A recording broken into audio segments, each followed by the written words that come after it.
Here we go once again. Fastest hour in hockey. It's the Real Kipper and Bourne Show. We are live on Sportsnet, Sportsnet 590 The Fan, Sportsnet 960 in Calgary, Sportsnet 650 in Vancouver, and Sportsnet Plus. Jake the Snake Schultz, Austin Mackey, Nick Kiprios, Justin Bourne, Sammy McKee. As always, this hour of Real Kipper and Bourne brought to you by Bet365. Well, Sammy. Oh, yes. Yeah. Right away to you, my friend. What did I do wrong? Well, you predicted Your pick's wrong. The Oilers in 5. Yeah, I was wrong. You're done. That's shocking. Shocking development here. Like Survivor, you're off the show. You now have to leave. Maybe you should have flipped those predictions. What do you mean? Panthers in 5. Whoa. Dramatic. Maybe I should have flipped them. I don't know. In a few minutes, we'll welcome in Steve Alliquette, analyst for the New York Rangers, MSG, CEO of Clear Sight Analytics. I'm sure he's got wonderful numbers to crunch for us and what they mean. And once again, Skinner either is great or he's given up a ton of goals. We'll get into that a little later. First, let me get your overall feel about not just the Oilers losing, but how they lost. Let's start with you, JB. Well, I've got two thoughts on this.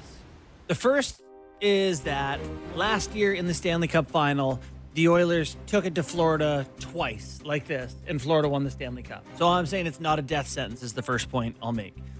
The second point is this Florida team, the way that we're all holding Connor McDavid in high regard and saying enjoy watching his prime.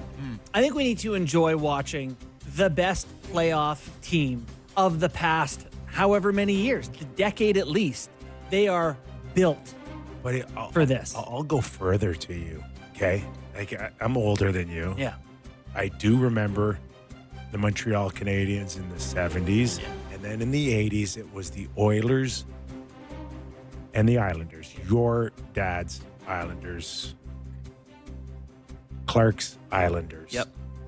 I'm not saying that I'm ready to compare this Florida team up against those, but I'd put them up with any other team that has won a Stanley Cup outside of the 3 I just mentioned. Wow. Okay? Hawks? Yes. Yes, Hawks. Yes, Pittsburgh. My Rangers in 94.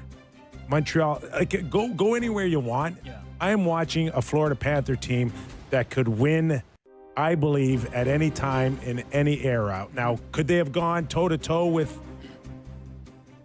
Trottier and Bossy's Islanders and Potvins? I don't know. I mean, I'd have to go into a deeper dive, but I don't think you could ever figure it out. I love this Florida Panther team because they can beat you so many ways. Yeah.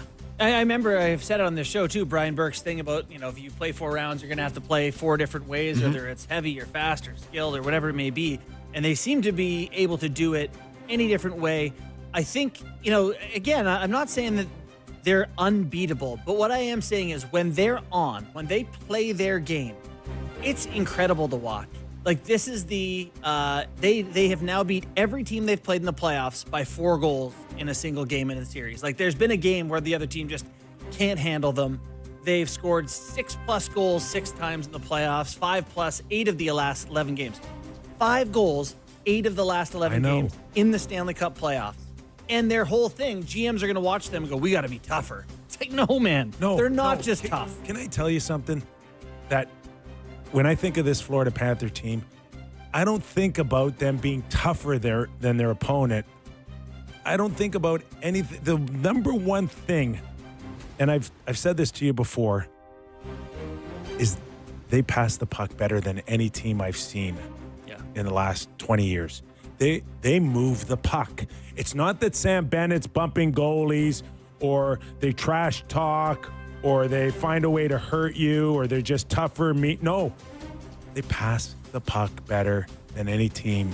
And I include that Oilers, I include Carolina, I include the Maple Leafs. Nobody, when they're hitting their high note, they move it like the Red Army Russians, man. I'm telling you, they can move it east to west. And they can make direct passes. They can rim it around.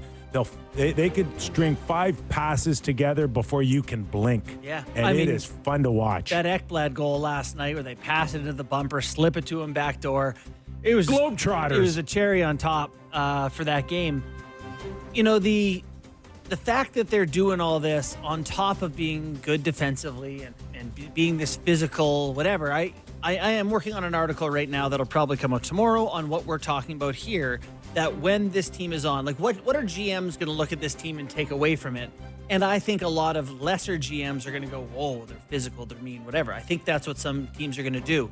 But their best players are 200 feet players. Barkov, Reinhart, these guys, you know, Marchand, go through the list. They play the whole ice.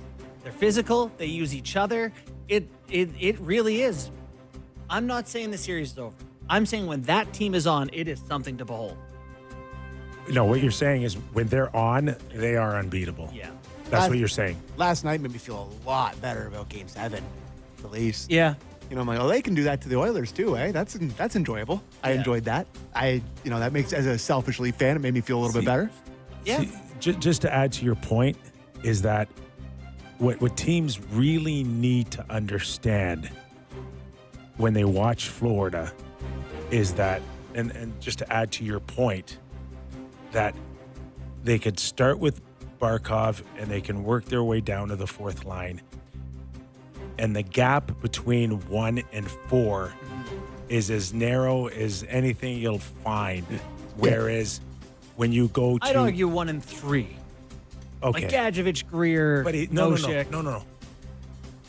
Okay, they're not as talented, but that fourth line, they come at you. Yeah.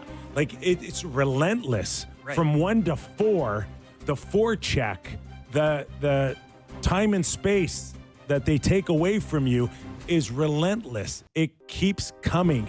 And, you know, we cover the Leafs closer to as close as anybody out there. Yeah. And that's not the Leafs. The drop off between 1, 2, 3, and 4 is significant.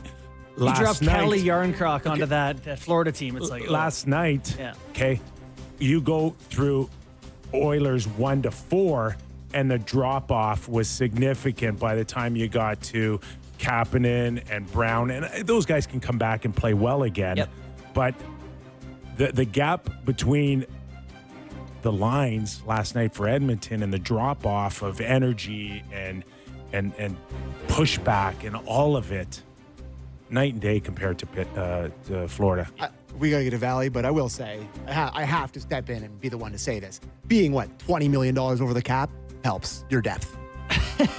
And taxes. No, but the Leafs were, what were they? Taxes too, Sammy. You're on a roll. They were barely over the cap, so their worst guys are worse because they're not making as much. You know what? That's not a bad point. It's a fair point. And one worth noting. But Gary would scream at me if I dare think bring they're that going up. to change it. It sounds like the next CBA there will be some sort of playoff cap. Anyways. Let's go to Steve Alacat, who can tell us all the numbers on state taxes and overage. And what else? What other issues you have, Sammy? Well, you know what? May I jump in here, guys? Yeah. They've changed the culture there, and that's why it's attractive. Can I tell you a quick story? It's funny, Sammy, but this wasn't always the case.